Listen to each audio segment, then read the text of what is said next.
Right, it's a lovely evening. I'm going to do a tour up here on my IBC tanks. I've got carrots for winter. These are the tumblers that I'm snacking from at the moment. All these labels that you'll see around are from the open day. And 3 cubic metres of compost on the go.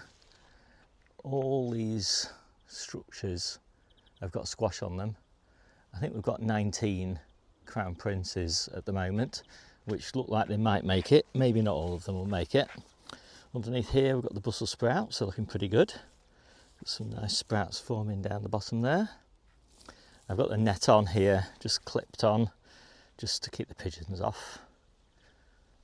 I've got my first succession there of beetroot, that's coming on really nicely. We've been harvesting that for ages. And leeks, bit of rust. I generally take the worst affected leaves off, but I find it generally does grow through it. And you can see my crown prince squash, eventually they've set fruit and have grown pretty quickly. And I think there's one down at the bottom of all of these as well. Yakon's coming on quite nicely. That's a real treat.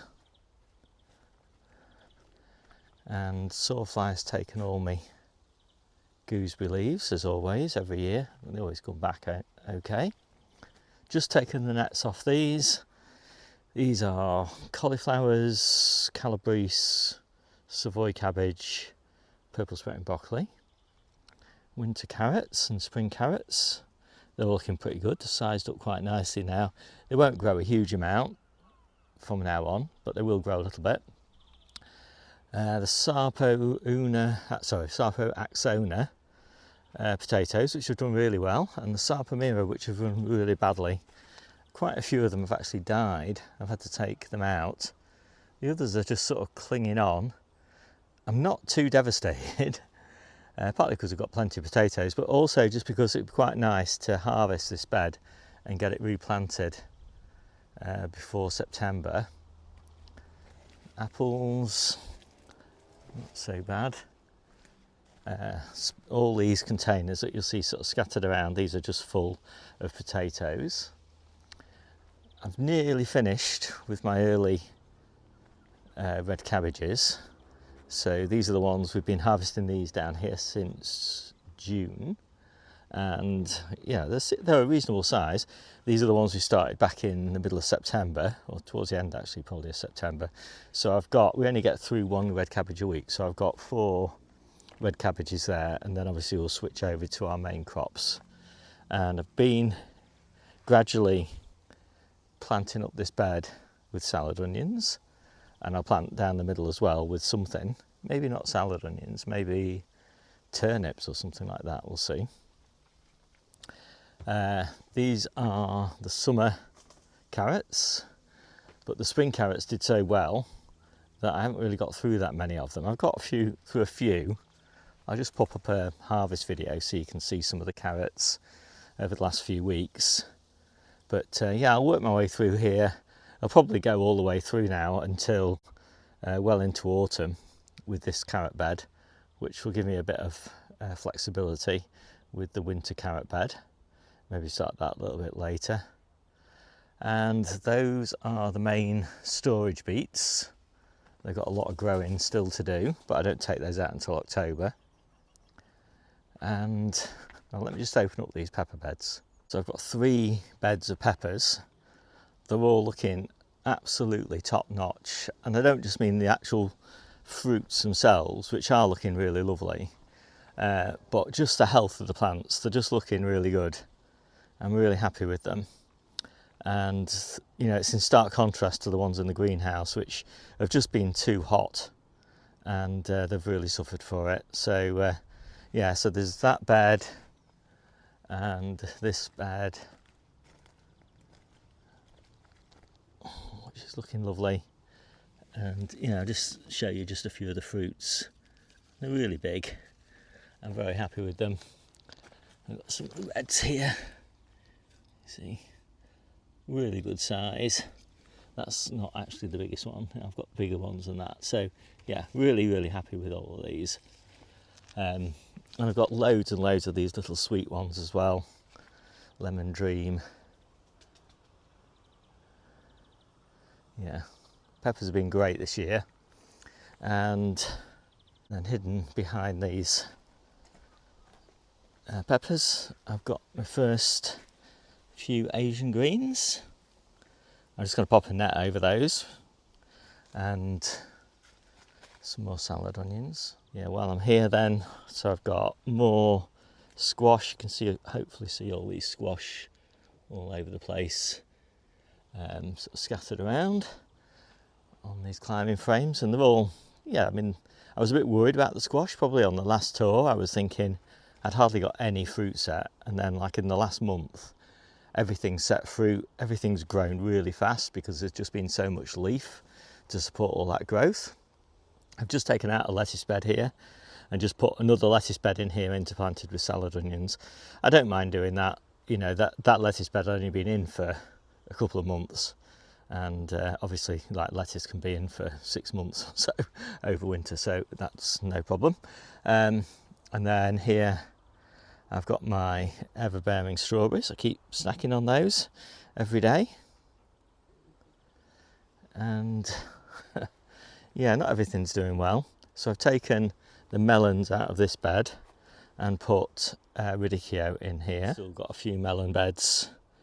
Honestly, I'm not really sure whether I'll get any harvest off them. But right now I haven't got anything to plant in these beds, so I'm just leaving them in. So I've got these two out of that bed. I've got this one.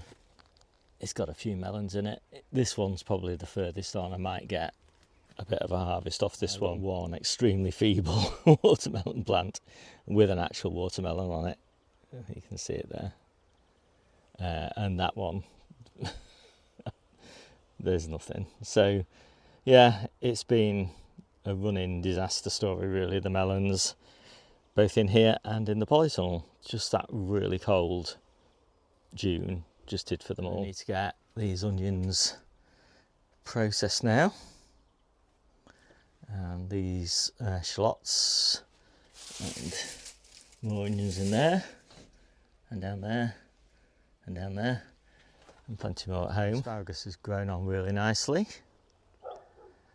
and I take my asparagus out in October because I want light to get to this bed here, and I've never had a problem with the harvest volumes being impacted by doing that. I've got a really nice bed in here of lettuces and a few leeks down the back there. They need to come out, those leeks. They're all summer leeks and they're ready. Taking the tops off all my strawberries. These are my second earlies, they've all regrown nicely. Some more carrots on there. Almost no pears on my little pear tree this year. I keep seeing this one here, keep hoping, that it'll survive. I think I've got 2 or 3 others somewhere on that tree, but it's the first time I've ever had a failed harvest on that pear tree. And leeks for spring, more Crown Prince squashes, just 1 squash I think on those. A few of the others have got 2. But, you know, such a bad year, I'm really not pushing it with the squash.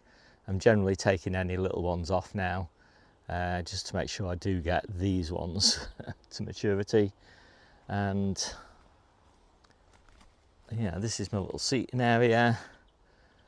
It's been a bit windy, so I've got my canopy down. But anyway, I've got my beans here.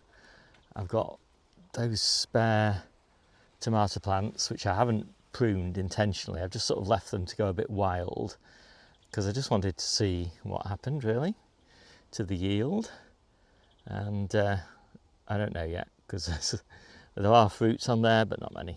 The tomato plant, this is my little sort of fruit snacking area, which is pretty much deplete of all fruits now. And then there's the polytunnel, and it's, to be honest, it's not been a bad year for the polytunnel. Some things have been a disaster, but some things have been okay. And so the cucumbers have been good. We've been harvesting, I don't know, say 20 cucumbers, something like that. a week, and we weren't that far behind. I don't really know why they've done so well when everything's done badly, or most of the things are done badly in here, but yeah, they're pretty good. I just need to pick these today. This is the size I like to pick them. You know, sort of 3 inches long or something like that. I just a bit crunchier when they're that sort of size. So they're okay. I did have melons here. I've still got a melon here. I don't really know why I'm leaving it. I don't think anything's going to happen there. So I'll probably end up clearing all this out. Got another melon here. Took another melon out there. So basically, like, complete washout for the melons. I've got 3 courgette plants in here, Zephyr, and Zephyr don't really grow exactly like a normal courgette. They're more really like a vine in summer squash once they get going. So the plant's kind of carried on down here. You know, it's pretty big now. And the fruits are really good, but they're big, you know, can grow quite big, but they're better than a courgette at that size. So that's why we like them, because you can pick them small, you can leave them to grow a bit bigger and just harvest them as a summer squash. Yeah, these are the Red Moon. These have been pretty good. I've been pretty happy with these. Quite fairly big trusses. And the reason these did well is because these were really early plants, so they set fruit before that really cold June. And as a result, you know, they're pretty much what you'd expect, really. Nothing to write home about, but certainly, you know, good amount of fruit set, nice big trusses. Whereas these were planted just a little bit later and rubbish, like little trusses, you know, nowhere near ripe yet, but they're probably okay. We'll get something off them. And these are what are they now? Crimson plum. Oh, there are some actually that are ripening just down there. And then a few more of those Red Moons. And then these are the Samazzanos, and these are pretty rubbish again. So not too bad. My first year doing lower and lean, it's worked pretty well. As you can see, they've really been lowered and lent quite extensively, and it's great. So it's allowed them to go right up into the roof space like that and still keep sort of quite manageable. And I pinched out all the tops now, so yeah, pretty pleased with those. A few gap fillers down here, lettuces, some flowers, some basil and all that, and I think that is pretty much it. I'm just going to harvest actually these Zephyr courgettes and some of the cucumbers, so you can see what I'm picking every other day off these. Yeah, so that's quite nice. The only problem with these is getting them in the fridge, because I really like to try and keep everything in airtight containers about this sort of size. I have to chop them in half probably.